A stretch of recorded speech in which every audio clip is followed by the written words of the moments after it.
Friends,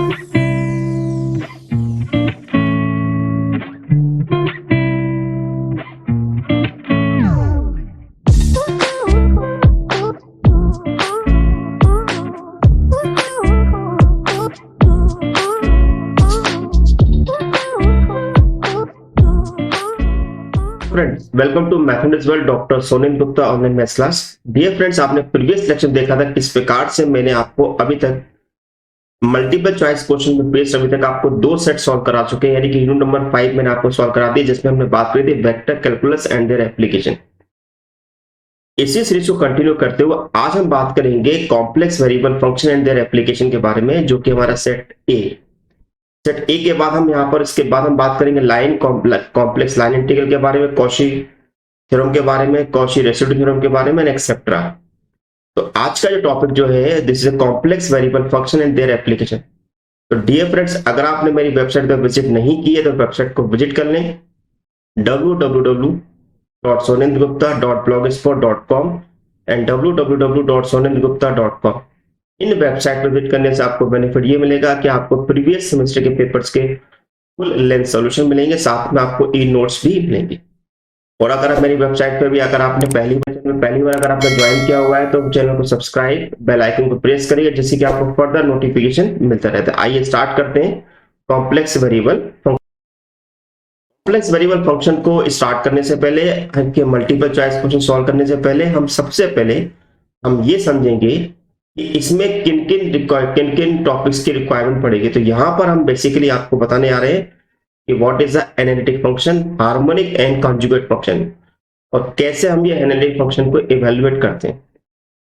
तो सबसे पहले हमारा लॉजिक है कि किसी भी कॉम्प्लेक्स नंबर को रिप्रेजेंट कैसे किया जाता है। यदि हमारे पास कोई complex number z equal to x plus i y है तो उसके रियल पार्ट को हम रिप्रेजेंट करते हैं x से, उसके इमेजिनरी पार्ट को रिप्रेजेंट करते हैं y से। यदि हमें किसी भी कॉम्प्लेक्स नंबर को यदि हमें रिप्रेजेंट करना है in terms of the coordinate, तो वो हमारे पास लिखा था एक्स वाई। कहने का मतलब ये होगा कि मान लो अगर हमारे पास कोई कोऑर्डिनेट अगर 2 + 3i की फॉर्म में लिखा हुआ है और इसको हमें कोऑर्डिनेट फॉर्म में अगर रिप्रेजेंट करना है तो इसको रिप्रेजेंट करने का तरीका होगा जैसे 2, 3।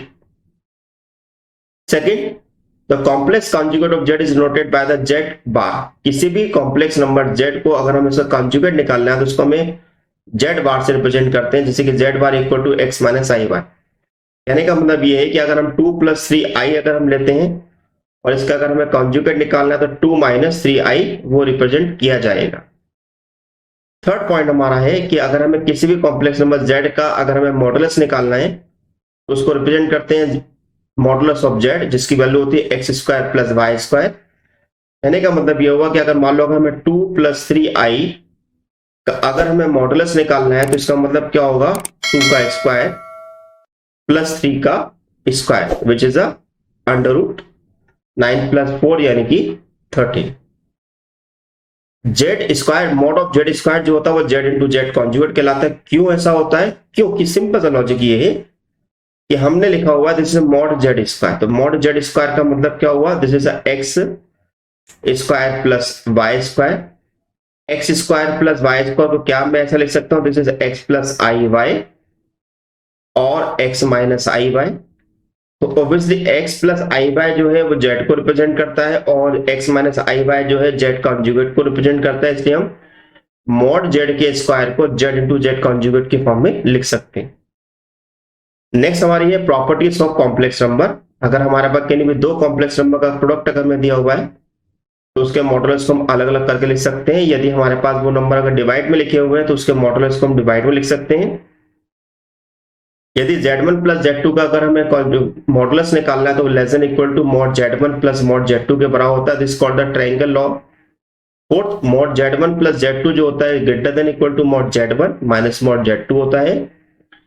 Fifth property, mod z1 - z2 is less than equal to mod z1 + mod z2 के इक्वल होता है। सिक्स प्रॉपर्टी मैंने आपको भी बताई दी है। सेवेंथ प्रॉपर्टी है कि अगर z1 * z2 का कॉन्जुगेट निकालना है तो z1 conjugate dot z2 conjugate होगा। 8 नंबर की प्रॉपर्टी में स्पेशली ध्यान रखना है कि कॉन्जुगेट का कॉन्जुगेट हमारा वापस z के इक्वल आएगा। 9th, z1 + z2 का होल कॉन्जुगेट जो होगा वो z1 कॉन्जुगेट + z2 कॉन्जुगेट के बराबर होगा।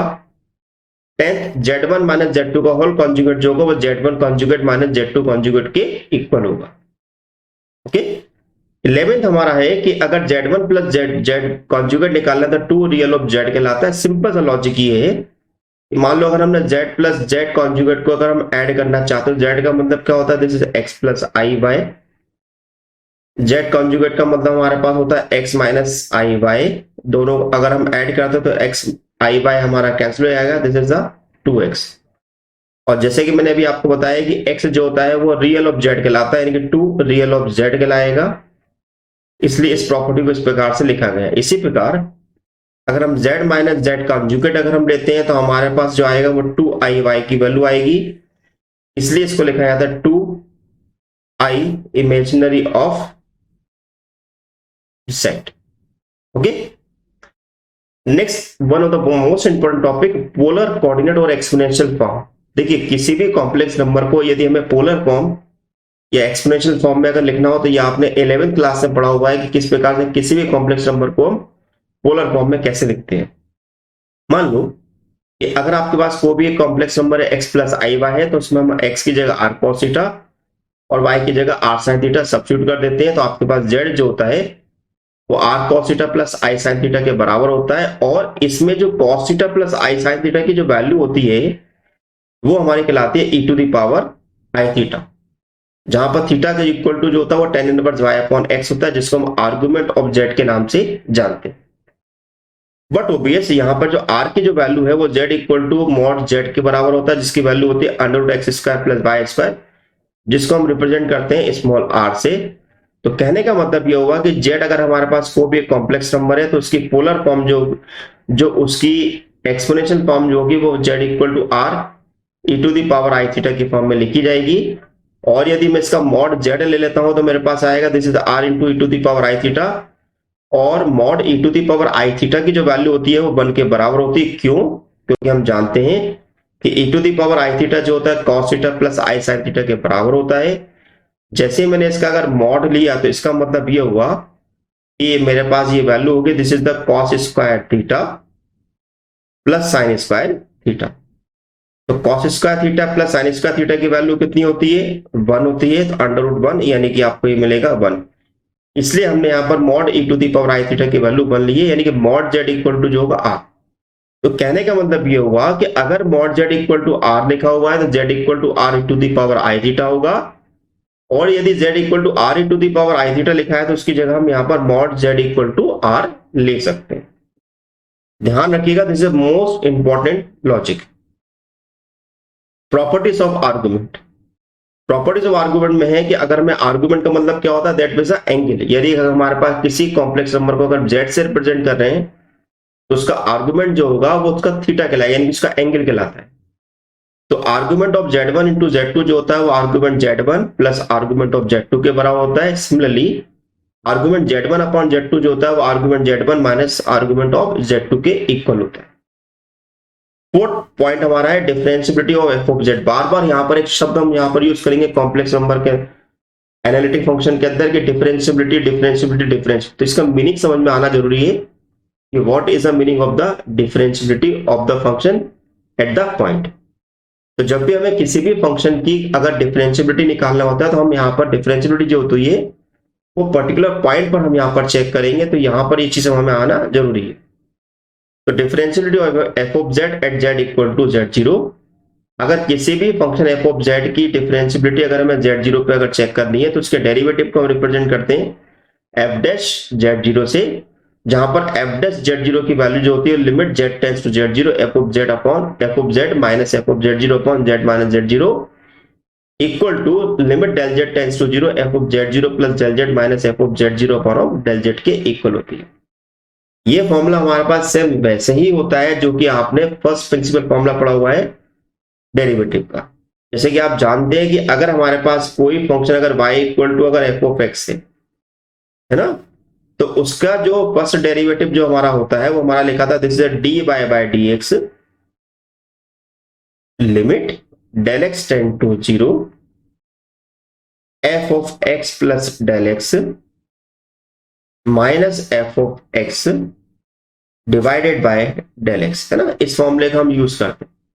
ओके, अब जो हमारा ये तो हमने जितने भी हमने पॉइंट पढ़े ये हमने वो पॉइंट यहां पर डिस्कस किए जो हमें किसी भी एनालिटिक फंक्शन को सॉल्व करने के लिए हमारी हेल्प करेगी।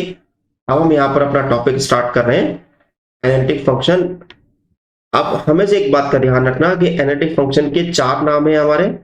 एक तो पहला खुद एनालिटिक फंक्शन है, इसको रेगुलर फंक्शन के नाम से भी जानते हैं, इसको होलोमॉर्फिक फंक्शन के नाम से भी जानते हैं, इसको मोनोजेनिक फंक्शन के नाम से भी जान सकते हैं।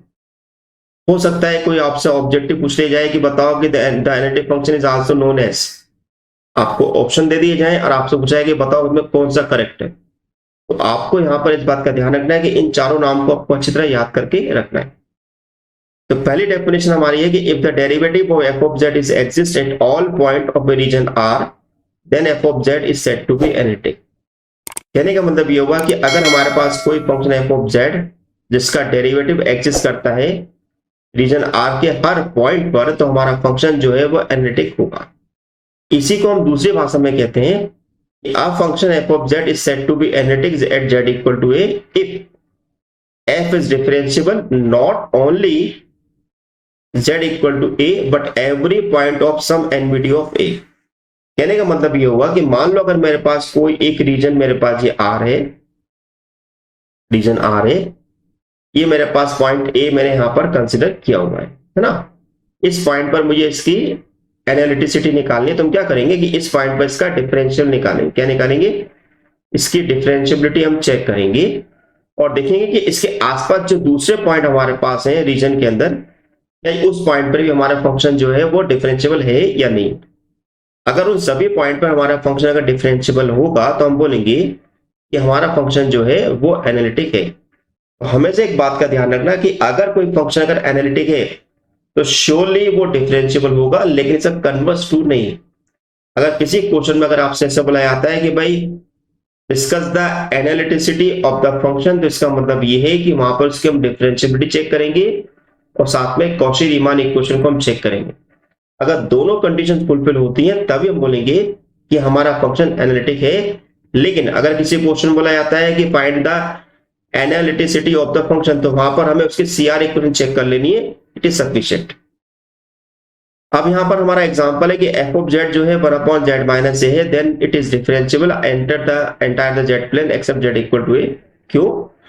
क्योंकि अगर हम f of z equal to 1/z minus a ले रहे हैं तो z माइनस a पे हमारा फंक्शन जो है डिफरेंशियबल नहीं हो पाएगा। तो डेफिनेटली चूंकि z माइनस a पे डिफरेंशियबल नहीं हो पाएगा तो ये हमारे पास उस पॉइंट को छोड़कर हर सब पॉइंट पर ये डिफरेंशियबल होगा। जैसे कि मैंने अभी आपको नोट बताया कि every analytic function must be differentiable but converse may not be true. The necessary and sufficient condition for f of z to be analytic, किसी भी फंक्शन f of z के एनालिटिक होने की necessary और sufficient condition। The necessary and sufficient condition for the function w equal to f of z u of x y plus I b of x y, किसी भी complex number, यानी कोई भी अगर हमारे पास कॉम्प्लेक्स नंबर लिखा हुआ है, कॉम्प्लेक्स फंक्शन लिखा हुआ, तो उसको हम रिप्रेजेंट करते हैं f of z से, जहां पर f ऑफ z का मतलब होता है this is u of x y plus i v of x y. Okay, to be analytic in a region r if del u by del x del u by del y del v by del x del v by del y are continuous है, तो obviously यहां पर हमारे पास derivative की बात करें तो differentiable भी होगा of x and y in the region r। और साथ में ये बहुत ही इंपॉर्टेंट कंडीशन है this called the CR equation, del u by del x equal to del v by del y और del u by del y equal to minus del v by del x। कई बार क्या होता है, इसको हम ऐसा भी लिख देते हैं this is ux equal to vy and uy equal to minus vx। Okay, इस तरह भी वो लिखाता है। कॉची रीमान इक्वेशन जो होती है वो दो प्रकार की होती है, पहली होती है कार्टेशियन फॉर्म में और दूसरी होती है पोलर फॉर्म में। ओके, यदि हमारे पास कोई कॉम्प्लेक्स वेरिएबल फंक्शन अगर w equal to f of z u of x y और i of v of x y की फॉर्म में लिखी है, तो इसकी कार्टेशियन फॉर्म जो होगी वो del u by del x equal to del v by del y और del u by del y equal to minus del v by del x होगी। लेकिन अगर हमारा कॉम्प्लेक्स वेरिएबल फंक्शन अगर w equal to f of z u of r theta plus i B of r theta की form में लिखी है, तो ध्यान दीजिएगा, बहुत इंपॉर्टेंट है, छोटी छोटी चीजें हैं जो आपको ऑब्जेक्टिव में पूछी जाएंगी। Del u upon del r जो होता है 1 upon r del B by del theta के बराबर होता है। Del u upon del r जो होता है 1 upon r del B by del theta के बराबर होता है। और del u by del theta जो होता है वो minus r del b upon del r के बराबर होता है। नेक्स्ट है हार्मोनिक फंक्शन। किसी भी फंक्शन को अगर हमें हार्मोनिक बोलना है तो इसका मतलब ये है कि उसकी लाप्लास इक्वेशन सेटिस्फाई होना चाहिए, या ऐसा बोले कि उसका second order derivative with respect to x plus second order derivative with respect to y का जो सम होगा वो 0 के बराबर होगा। इसी प्रकार v ऑफ एक्स वाई को अगर हम हार्मोनिक बोलना चाहते हैं तो del two b by del x square plus del two b by del y square की वैल्यू 0 के इक्वल होगी। यहां पर एक इंपॉर्टेंट पॉइंट ये है कि if u of f of z equal to u plus i b is an analytic function then u and b both are harmonic function. यदि मेरे पास f ऑफ z जो है अगर एनालिटिक फंक्शन है तो ऐसी कंडीशन में u और b दोनों हार्मोनिक फंक्शन होना कंपलसरी है। u और b एक दूसरे के कॉन्जुगेट कहलाते हैं। अगर किसी क्वेश्चन में अगर आपसे बोला जाता है कि find the harmonic conjugate of u, इसका मतलब है कि आपको b निकालना है। अगर आपको हार्मोनिक कॉन्जुगेट ऑफ v बोला जाता है तो आपको u निकालना है। ओके, नेक्स्ट हमारा है method to find the conjugate function. किसी भी कॉन्जुगेट फंक्शन को निकालने का तरीका क्या होता है? जब भी अगर हमें किसी भी कॉन्जुगेट फंक्शन को निकालना है तो एक बात का हमेशा दिमाग में रखिएगा कि वहां पर आपका जो फंक्शन जो है पहले से ही एनालिटिक है, यानी कि एनालिटिक फंक्शन का ही हम यहां पर कॉन्जुगेट निकाल पाते हैं। तो यहां पर डिफरेंट डिफरेंट केसेस हमारे अराइज होते हैं। Case number 1, if f of z equal to u plus i B is analytic function and u is given and to find b. कहने का मतलब ये है कि अगर आपका एफ ऑफ जेड अगर एनालिटिक है तो यू अगर आपको गिवन है तो आपको बी निकालना है। तो हमारा फॉर्मूला होगा v equal to integral keeping by constant m d x plus integral independent of x n d y plus c. यहां पर m की जो वैल्यू होती है minus del u by del y और n की जो वैल्यू होती है del u by del x के बराबर होती है। तो ऐसी कंडीशन में जो b का फॉर्मूला होगा वो होगा integral keeping by constant minus del u by del y d x integral independent of x del u by del x into d y plus c. Case second, if f of z equal to u plus ib is analytic function and b is given and to find u, formula use करेंगे u equal to integral m d x plus n d y plus c. लेकिन यहां पर m और n जो है वो replace हो जाएंगे। तो m और n की जो वैल्यू होगी तो m आपका कहलाएगा del B by del y और n आपका है del minus del B by del x. तो ये तो हमारे पास होगा कि हम अगर हमारा फंक्शन एनालिटिक है, u गिवन है तो b निकालना है, b गिवन है तो u निकालना है। लेकिन कई बार ऐसा होता है कि हमसे क्वेश्चन बोला जाता है कि find the value of f of z when u is given. तो ऐसी कंडीशन में हम यहाँ पर मिलने थॉम्पसन मेथड का यूज करते हैं। हो सकता है किसी को ऑब्जेक्टिव में अगर आपसे बुलाया है कि बताइए कि मिलने थॉम्पसन मेथड किस लिए यूज किया जाता है, तो आपका आंसर होगा to find the analytic function. Case number 1, if f of z equal to u plus i B is analytic and u is given then find f of z। तो हमारा फॉर्मूला होगा f of z equal to integral pi 1 z comma 0 plus minus i pi 2 z comma 0 dz। यहाँ पर पाई 1 की जो value होगी वो del u by del x और पाई 2 की जो वैल्यू होगी वो del u by del y को रिप्रेजेंट करेगी। लेकिन जब हमको बोला जाता है कि f ऑफ z हमारा एनालिटिक है और आपको b गिवन है और u f ऑफ z निकालना है, तो ध्यान दीजिएगा कि f of z equal to होगा साइन 1 z0 dz प्लस यहाँ पर माइनस साइन है तो यहाँ पर प्लस साइन है आई साइन 2 z0 dz। सिमिलरली यहाँ पर फाई 1 की वैल्यू है del u by del x, लेकिन यहाँ पर साई 1 की वैल्यू है del B by del y. Okay, और साई टी की वैल्यू यहाँ फाई 2 की वैल्यू यहाँ पर del u by del y है तो यहाँ पर del B by del x. थोड़ा डिफरेंस है तो ध्यान क्वेश्चन को सॉल्व करते समय ध्यान रखना। कई बार क्वेश्चन में आपको u माइनस बी और u प्लस बी दे देते हैं, तो इसका मीनिंग क्या है? यदि f of z equal to u plus i b है एनालिटिक, तो हम इसमें अगर i का मल्टीप्लाई कर देते हैं, अगर हम यहाँ पर i का मल्टीप्लाई कर देते तो i f of z equal to i u minus b होगा।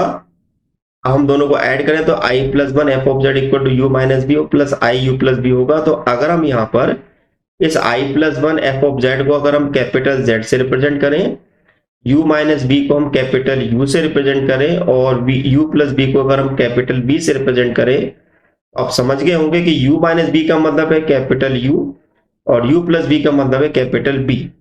where u is real and b is imaginary function of capital F of z, then capital F of z equal to u plus ib। जैसे कि हम जानते हैं कि analytic function का जो दूसरा पार्ट होगा वो भी एनालिटिक ही कहलाएगा। This is also analytic function because the derivative of the analytic function is also is analytic. तो यहां पर मैंने आपको सारी थ्योरी यहां पर बता दी है। अगर हम तैयार हो चुके हैं इसके मल्टीपल चॉइस क्वेश्चन को सॉल्व करने के लिए। तो डियर फ्रेंड्स, अगर आपको मेरा लेक्चर अच्छा लग रहा है तो अपने फ्रेंड के साथ लेक्चर को शेयर जरूर करिएगा और लेक्चर को लाइक करना ना भूलिएगा। आपको इस लेक्चर को 100 लाइक तक पहुंचाने में मेरी हेल्प करनी है। तो आइए स्टार्ट करते हैं। Multiple choice question, expected question ये है हमारे पास जो आरजीपीबी के फाइनल एग्जाम में पूछे जा सकते हैं। तो पहला क्वेश्चन हमारा है कि विच of the following is true, इनमें से कौन सा सही है। Differentiability does not imply the continuity. Differentiability जो होती है वो इंप्लाइज नहीं करती है कंटिन्यूटी को। Differentiability implies continuity, continuity implies differentiability.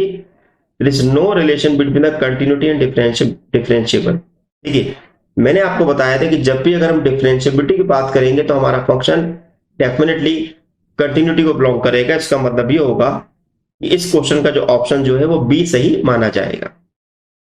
Second question है यूज रीमान इक्वेशन आर, इनमें से कौन सी रीमान इक्वेशन है। तो मैंने आपको बताया था जब भी अगर हम रीमान इक्वेशन की अगर हम बात करते हैं तो हमारे पास जो होता है वो this is the del u by del x जो होता है वो del B by del y के बराबर होता है, और del u by del y जो होता है वो बराबर होता है आपका minus del B by del x के।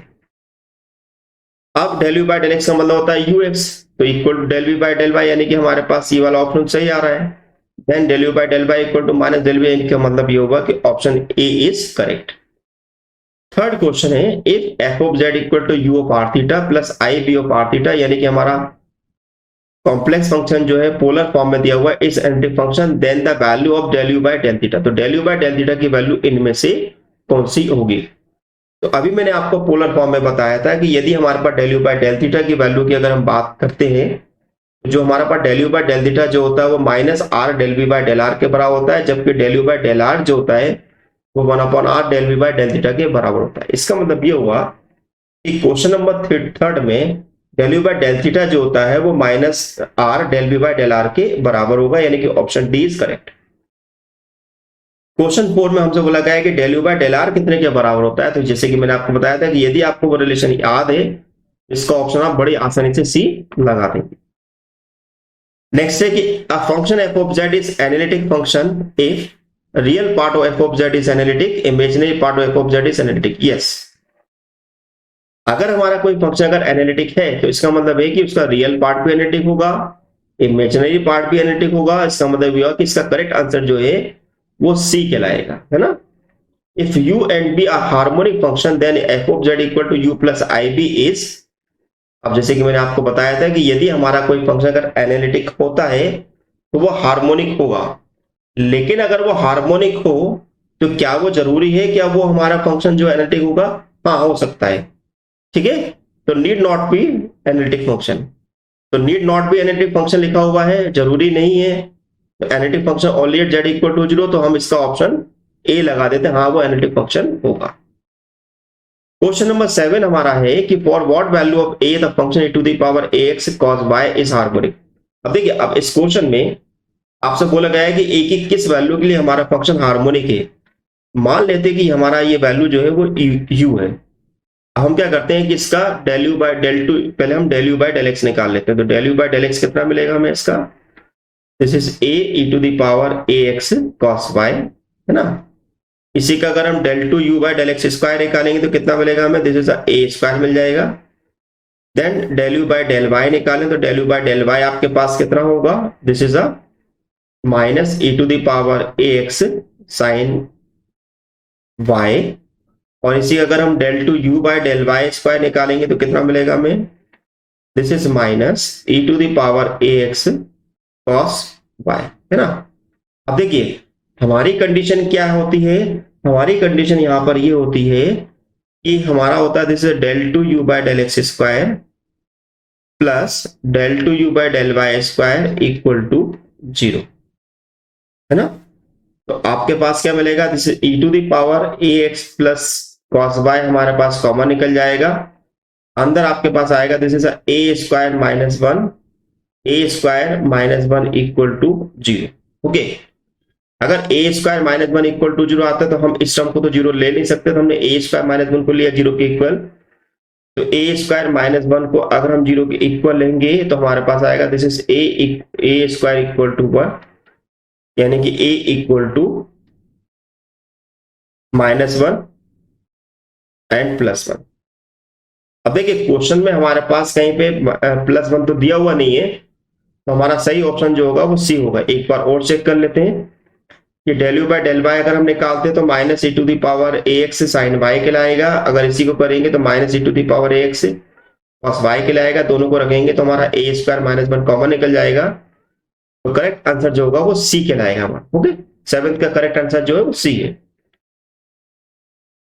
एट्थ क्वेश्चन हमारा है कि अगर f of z equal to z conjugate is differentiable, तो उसने बोला है कि अगर हमारे पास अगर एफ ऑफ जेड जो है वो जेड कॉन्जुगेट है, यानी कि हमारे पास क्या दिस इज अ जेड बार दिया हुआ, तो जेड बार का मतलब हो गया एक्स माइनस आई वाई, है ना, एक्स माइनस आई वाई हमें दिया हुआ है।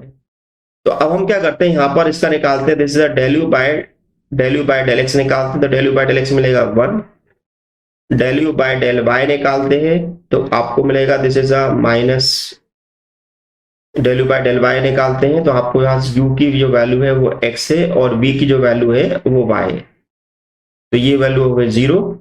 Del u by del y निकालते हैं, sorry del v by del x निकालते हैं तो ये हो गया जीरो, और del u by del v by del y निकालते हैं तो ये वैल्यू हो गई आपके पास माइनस वन। तो साफ साफ दिखाई दे रहा है कि हमारा फंक्शन जो है वो डिफरेंशियबिलिटी निकालना है, तो डिफरेंशियबिलिटी निकालने के लिए हमें यूज करना पड़ेगा this is the limit del z tends to zero. हम ओरिजिन पे बात कर लेते हैं, f of z plus del z minus f of z divided by del z, है ना। अब जेड प्लस डेल जेड का मतलब क्या हुआ, दिस इज जेड, जेड मतलब कि x minus i y, x minus I y, then plus del x minus I del y, then minus x minus I y यानी कि प्लस हो जाएगा, डिवाइड में हमें करना पड़ेगा del x plus I del y। Okay, यहाँ पे भाई x से x मेरे पास कैंसिल हो रहा है ना, x minus i Y, then हमारे पास आई वाई से आई वाई भी कैंसिल हो रहा है। अगर हम यहाँ पर del x and del z tends to zero, तो मान लेते हैं कि अगर हम यहाँ पर वाई टेंस टू जीरो कर लेते हैं, ओरिजिन की पॉइंट अगर ले लेते हैं, तो यहाँ पर हमारे पास del x upon del x मिलेगा। इसका मतलब ये हुआ कि क्वेश्चन ए हमारे पास जो है एनालिटिक डिफरेंशिएबल नहीं है, यानी कि इसका ऑप्शन होगा ए, राइट। नेक्स्ट हमारा क्वेश्चन है क्वेश्चन नंबर 9। क्वेश्चन नंबर 9 हमारे पास जो है आप function f of z equal to one upon z is, क्या वो एनालिटिक है, क्या वो एनालिटिक नहीं है, हम कह नहीं सकते, नन ऑफ दिस। अब देखिए अगर हमारे पास एफ ऑफ जेड जो है वो हमारे पास लिखा हुआ है this is one upon Z, one upon Z का मतलब हो गया एक्स प्लस आई वाई, है ना, एक्स प्लस आई वाई हो गया। इसको अगर हम रैशनलाइज कर देते तो x minus i y upon में हमारे पास आएगा this is x square plus y square हमें मिल जाएगा। तो इसका मतलब ये होगा कि this is x upon x square plus y square मिलेगा, ठीक है, minus i y upon x square plus y square मिलेगा। अगर अब इसकी हमें एनालिटिसिटी चेक करनी है तो हमें यहां पर del u by del x निकालना पड़ेगा। तो del u by del x निकालना है तो हमारे पास इधर डिवाइड का रूल लगाना पड़ेगा, तो ये होगा x square plus y square का whole square, okay, x square plus y square का whole square, this is the x square plus y square into one minus x into two x, यानी कि ये वैल्यू हमें कितने के बराबर मिलेगी, this is the y square minus x square upon x square plus y square का whole square, है ना। आप इसी का अगर भी ये del u del u by del y निकालना है, तो del u by del y निकालेंगे तो भाई कितना मिलेगा, this is 2x by divided by x square plus y square का whole square with minus sign. Then del u by del B by del x निकालें, तो del B by del x निकालते हैं, यानी कि आपको minus by upon x square plus y square का निकालना, तो कितना आएगा, जैसे 2x वाई डिवाइड में x square plus y square का होल स्क्वायर। ओके, इसी प्रकार अगर हमें del B by del y निकालना है, तो del B by del y निकालेंगे तो हमारे पास कितना आएगा, तो वाई डिनोमिनेटर में आ जाएगा x square plus y square का होल स्क्वायर। ओके, ऊपर आएगा x square plus y square into 1, minus sign अपना भी बाहर है यहाँ पर, और देन हमारे पास कितना आएगा, दिस इज यहाँ पर जिस प्रकार से वाई स्क्वायर माइनस स्क्वायर, तो यहाँ पर आएगा x square minus y square, minus sign का मल्टीप्लाई कर दूं तो ये माइनस हो जाएगा, ये प्लस हो जाएगा। अब देखिए यहाँ पर साफ साफ दिखाई दे रहा है कि del u by del x जो है वो del B by del y के बराबर आ रहा है, और del u by del y जो है वो minus sign of del B by del x के बराबर है। इसका मतलब ये है कि हमारा ऑप्शन जो ए जो है करेक्ट है, यानी कि सीआर इक्वेशन को सेटिस्फाई कर रहा है। Question number 10, analytic function f of z equal to u plus i B is also known as, इसको हम बोलते हैं, अब हमने आपको बताया था कि एनालिटिक फंक्शन के 4 नाम होते हैं, मतलब 3 नाम और होते हैं। एक तो खुद एनालिटिक फंक्शन होता है, दूसरा होलोमॉर्फिक भी होता है, और एक मोनोजेनिक फंक्शन भी होता है। इसका मतलब ये है कि इसका करेक्ट आंसर जो है वो डी है। अब नेक्स्ट है, which of the following is true about z equal to 0 की बात कर रहा है, एक्चुअली वो यहाँ पर ये मिसिंग हो गया है, f of z equal to z plus i z. देखिए यहाँ पर हमारा ये फंक्शन जो है, आप इसको सॉल्व करिएगा इसकी कंटिन्यूटी और डिफरेंशियलिटी का, तो आपको केवल एक ही ऑप्शन मिलेगा, ए, यानी कि इस 11th क्वेश्चन का जो आंसर होगा वो ए, यानी कंटिन्यूअस एंड डिफरेंशिएबल। नेक्स्ट है इसके बाद question number 12, an analytic function with constant modulus is constant, यानी किसी भी एनालिटिक फंक्शन जो कि हमें कांस्टेंट मॉडुलस दे रखा है वो हमारे पास कांस्टेंट ही होगा। यानी कि अगर हमारे पास कोई फंक्शन अगर f of z constant modulus दे रखा है, तो ऐसी कंडीशन में हमारा फंक्शन एफ ऑफ जेड जो है वो एनालिटिसिटी को शो करता है, यानी कि वो कांस्टेंट के बराबर ही होगा। क्वेश्चन नंबर 13 है, the function f of z equal to x plus 4i by is, क्या वो एनालिटिक हर जगह है, क्या वो एनालिटिक नहीं है? तो सिंपल है, यहां पर u की वैल्यू आपके पास x दे दी है और v की वैल्यू जो दे रखी है वो 4y दे रखी है। तो अगर मैं यहां पर del u by del x निकालता हूं तो आपको 1 मिलेगा, del u by del y निकालूंगा तो वो आपको 0 मिलेगा, del B by del x निकालूंगा तो वो 0 मिलेगा, और del B by del y निकालूंगा तो वो आपको 4 मिलेगा। इसका मतलब है कि ये एनालिटिक नहीं है। Next question number 14, the function f of z equal to z into mod f of mod z is, क्या ये एनालिटिक है, क्या ये एनालिटिक नहीं है या नहीं है? तो सिंपल है, मैं बस यहां पर इस टर्म को सिंप्लीफाई कर देता हूं। This is f of z equal to z का मतलब हो गया x plus i by, mod z का मतलब हो गया under root x square plus y square. तो इसका मतलब ये हुआ कि आपके पास u हो गया x under root x square plus y square, v जो हो गया वो y under root x square plus y square हो गया। ओके, अब यहां पर हमें del u by del x निकाल लेना है, तो यहां पर मल्टीप्लाई का रूल लगेगा, तो हमारे पास कितना आएगा, this is x into 2x upon 2 under root x square plus y square, है ना, plus 1 under root x square plus y square. That means ये हमारे पास 2 से 2 कैंसिल हुआ, ऊपर आ गया एक्स स्क्वायर, हमने क्रॉस मल्टीप्लाई किया तो x square plus y square, divide में आ गया under root x square plus y square, यानी कि आपको मिलेगा this is 2x square plus y square upon under root x square plus y square. Okay, इसी प्रकार अगर मैं इसका del u by del y निकालूं, तो del u by del y निकालेंगे तो आपको कितना मिलेगा, this is x 2y upon of 2 under root x square plus y square,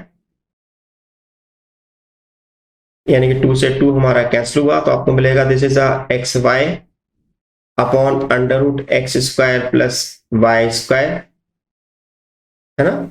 इसी प्रकार del B by del x निकालेंगे, तो del B by del x निकालेंगे तो हमें कितना मिलेगा, del B by del x निकालेंगे तो ये भी आपको मिलेगा x y upon under root x square plus y square मिलेगा, और del B by del y निकालेंगे तो आपको मिलेगा this is x square plus 2y square upon under root x square plus y square.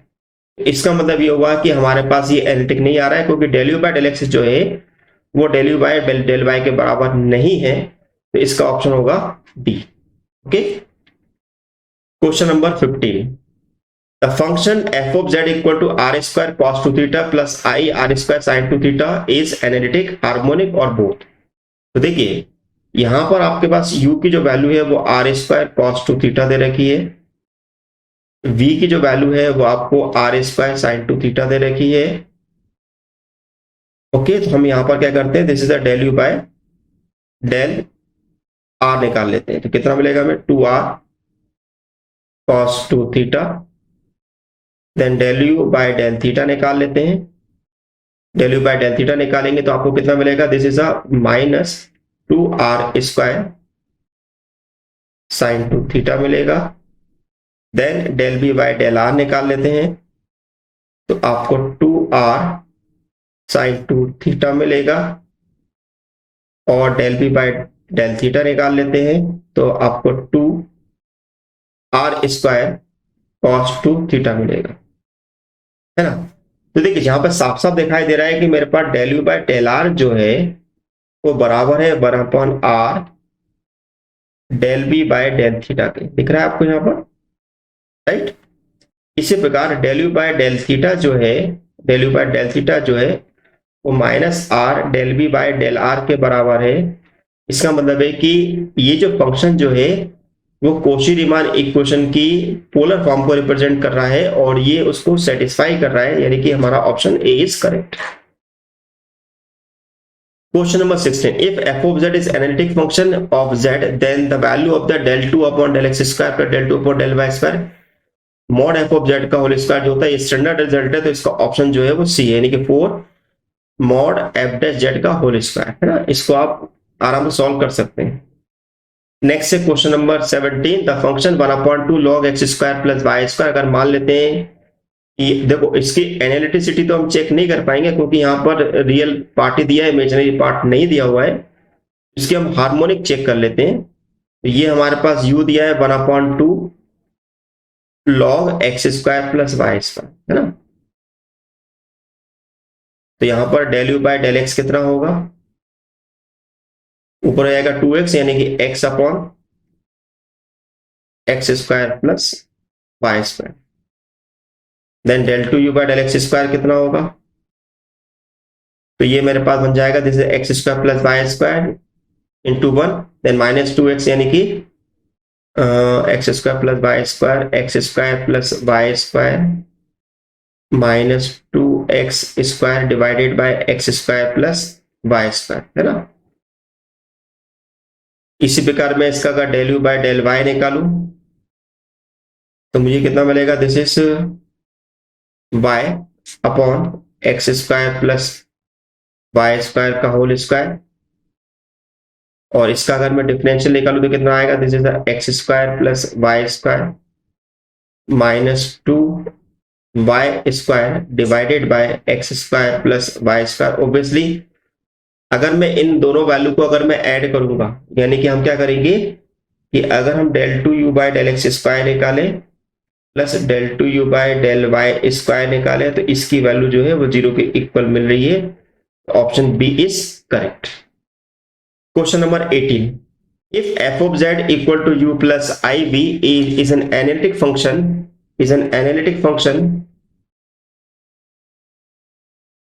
if f of z equal to u plus iv is an analytic function whose real part of this, यानी कि आपको u दे रखा है, आपको इसका v निकालना है। तो देखिए अगर हमें v निकालना है तो v इक्वल टू जो होता है वो हमारा क्या लिखा था, this is del b by del x into d x, and del B by del y into d y, है ना। अब हमारे पास सी आर इक्वेशन के अंदर जो आपकी del u by del x जो होता है वो del B by del y के बराबर होता है। इसका मतलब ये होगा कि यहां पर हमारा del u by del x लिखा जाएगा और del u by del y जो होता है वो minus del B by del x के बराबर होता है, तो यहां पर लिखा जाएगा minus del u by del y into d x, है ना, दिस इज डी वाई। तो हमारे पास दिस इज v है, तो v बराबर हमारे पास कितना होगा, दिस इज माइनस साइन को बाहर रख दें, integral del u by del y, तो del u by del y निकाले हम, कितना मिलेगा, this is a minus 6xy minus 6y dx, है ना। सेकंड वाले के अंदर हमें वो टर्म रखनी होती है जो कि x से फ्री होती है, तो del u by del x हम निकालेंगे तो 3x² नहीं रखाएगा, देन उसके बाद निकालेंगे तो -3y² रखा जाएगा, -3y² रखा जाएगा, देन माइनस बस यही टर्म रखाएगी हमारे पास, this is a dy, obviously plus में c आएगा, तो यहां पर हमारा हो गया दिस इज अ माइनस, तो ये हो गया भाई, इसको हम डिफ्रेंशिएट करें, इंटीग्रेट करें तो कितना बोलेगा, this 3x² y minus 6xy minus y³ plus c, यानी कि आपके पास आएगा this 3x² y plus 6xy minus y³ plus c। देखिए कौन सा ऑप्शन आता है, 3x² y plus 6xy minus y³ यानी कि ऑप्शन बी इज करेक्ट। तो 18 का जो ऑप्शन है वो बी हमारा करेक्ट है। Question number 19, if u of xy equal to x² minus y² plus 2y then what is the conjugate value of this।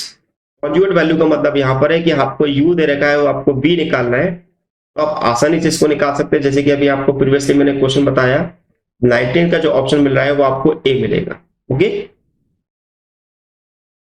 20 question हमारे पास है, at which function a point at which a function ceases to be analytic is called, यानी कि कौन सा point जहां पर function analytic नहीं होता है वो हमारा कहलाते हैं singular point. Okay, if w equal to u plus ib then u minus b equal to e to the power x cos y minus I sin y दिया हो, then what is the value of the w। आपको w बताना, जैसे कि मैंने आपको ये बताया था, यदि u माइनस बी की अगर आपसे बात करेगा तो उसका मतलब कि वो कैपिटल u दे रखा है, यानी क्वेश्चन में आपको बेसिकली कैपिटल u दे रखा है, this is e to the power x cos y minus sin y। Okay, तो आप यहां पर del u by del x निकाल लेंगे, कितना आएगा वो e to the power x cos y होगा माइनस sin y होगा, और ये हमारा कहलाता है this called the phi 1 xy, है ना। इस phi 1 xy से हम निकालेंगे phi 1 z0, क्योंकि हमें डायरेक्ट w निकालना है, मिलने थॉमसन मेथड को अप्लाई करना है, तो e to the power z this is 1 minus 0, यानी कि e to the power z मिलेगा, then del u by del y निकाले, तो del u by del y निकाले, इसका मतलब e to the power x minus sin y minus cos y, तो ये आपका कहलाता है this is phi 2 of xy, तो phi 2 ऑफ z0 जो होगा वो हमारा होगा this is e to the power z minus 0 minus 1, यानी कि minus e to the power z। Okay, अब मिलने थॉमसन के अकॉर्डिंग हमारा क्या होता है कि यहां पर हमारे पास f ऑफ z हो जाएगा, this is the bus phi 1 z0 की वैल्यू हमारे पास कितनी है, e to the power z into d z minus i, phi 2 z0 की वैल्यू मेरे पास minus e to the power z d z है, प्लस c1 हम यहां पर ले लेते हैं e to the power z plus i e to the power z कहलाएगा, प्लस c1, और कैपिटल f ऑफ z की जो वैल्यू होती है वो 1 plus I small f of z होती है, 1 प्लस आई आपका बाहर निकल गया, e to the power z हो गया, e to the power z plus c1 हो गया, दैट मीन्स हमारे पास मिल गया this is f of z equal to e to the power z C1 के अपॉन में 1 प्लस आई माना तो उसको C मान सकते हैं, तो इसका करेक्ट आंसर जो होगा this is option number D. Question number 22।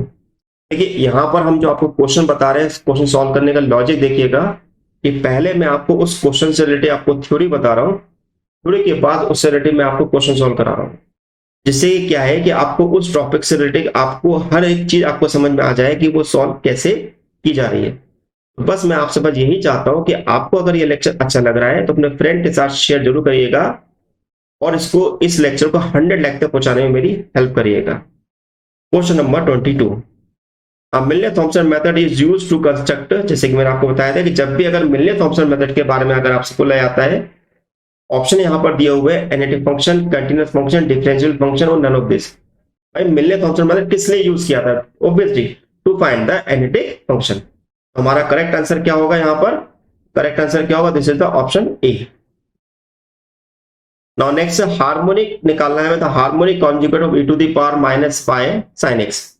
मान लो कि अगर हमारे पास ये u है, हमारे पास this is e to the power minus pi cos x है, sin x है, ठीक है।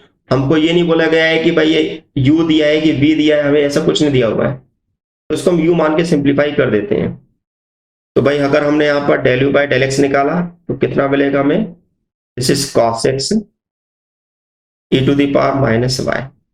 इसको हम यहाँ पर बोलते हैं this is five one x y. अब इस फाइव वन एक्स वाई से हम निकाल लेते हैं फाइव वन जेड जीरो, तो आपको मिलेगा e to the power minus zero यानी कि माइनस जीरो और वन, सॉरी cos जेड मिल जाएगा, यानी कि आपको ये cos जेड के बराबर आ जाएगा, है ना। इसी प्रकार अगर हम del u by del y निकालें तो del u by del y निकालते हैं तो del u by del y हमारे पास कितना होगा? This is minus e to the power pi sine x. तो यहां से मैं निकालता हूं five two z zero, five two z zero, यानी कि this is minus sine z. Okay, अब यहां पर हम निकालते हैं f of z. F of Z का फॉर्मूला होता है, मिलने थॉमसन मेथड का यूज करना है हमें।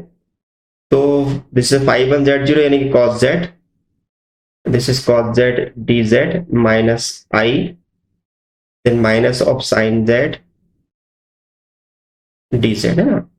कॉस जेड का इंटीग्रल जो होता है वो साइन जेड होता है, देन माइनस आई। ओके ओके, यहाँ पे हमें u दिया है तो हमें b निकालना है, तो हमें इस मेथड से हमें नहीं करना है सॉल्व, दिस इज रॉन्ग, ऐसे नहीं करना हमें।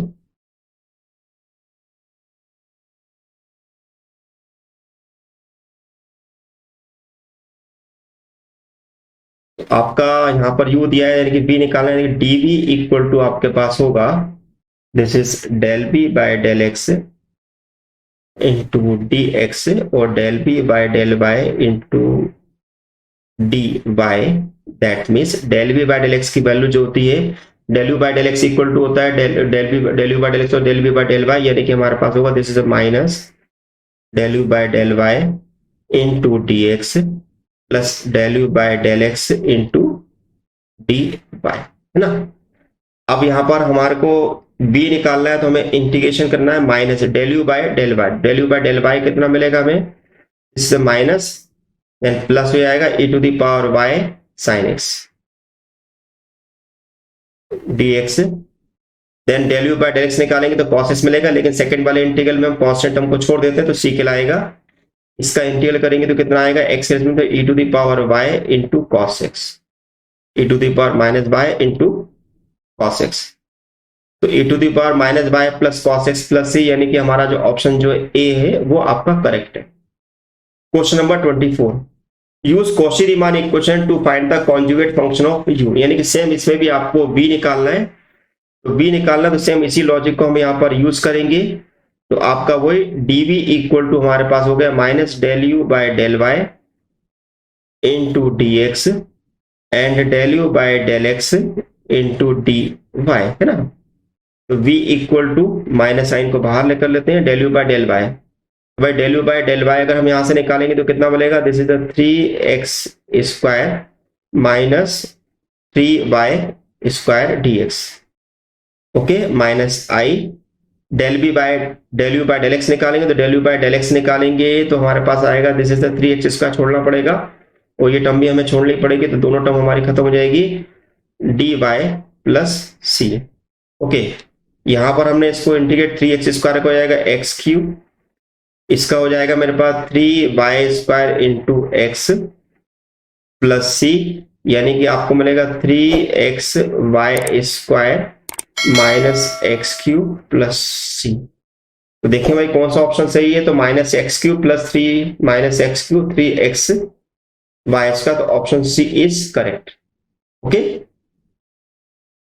now 25th the function 2xy plus I x² minus y² is analytic। तो यहाँ हमारे पास u मिल गया 2xy और v मिल गया आपके पास this is x² minus y², del u by del x निकाला हमने तो कितना मिलेगा हमें, this is the 2y, del u by del y निकाला हमने तो आपको मिलेगा 2x, del b by del x निकाला तो हमें मिलेगा 2x और del B by del y निकाला तो आपको मिलेगा -2y। डेफिनेटली है कि इसकी वैल्यू इसके बराबर नहीं है तो ये हार्मोनिक मतलब एनालिटिक नहीं है, तो ऑप्शन सी इज करेक्ट। तो डियर फ्रेंड्स, आपको मेरा लेक्चर कैसा लगा हुआ है मुझे बहुत बताइएगा। अगर आप मुझसे किसी भी प्रकार का कोई क्वेश्चन पूछना चाहते हैं तो आप मेरे व्हाट्सएप ग्रुप से जुड़ सकते हैं जिसका नाम है maths for you 1 and maths for you 2। Lecture के कमेंट बॉक्स में आप कोई भी क्वेश्चन पूछ सकते हैं, आपकी क्वेरी जल्द से सॉल्व करने की कोशिश करेंगी। आपको बस इतना ध्यान रखना है कि अगर आपको ये लेक्चर अच्छा लगा है तो लेक्चर को लाइक करना ना भूलिएगा, चैनल को सब्सक्राइब करना ना भूलिएगा। साथ में अगर आपने अभी चैनल पर नए आए हुए हैं तो बेल आइकन को प्रेस करना ना भूलिएगा जिससे कि आपको फर्दर नोटिफिकेशन मिलता रहे। Thank you for watching my channel, doctor Sonendra Gupta.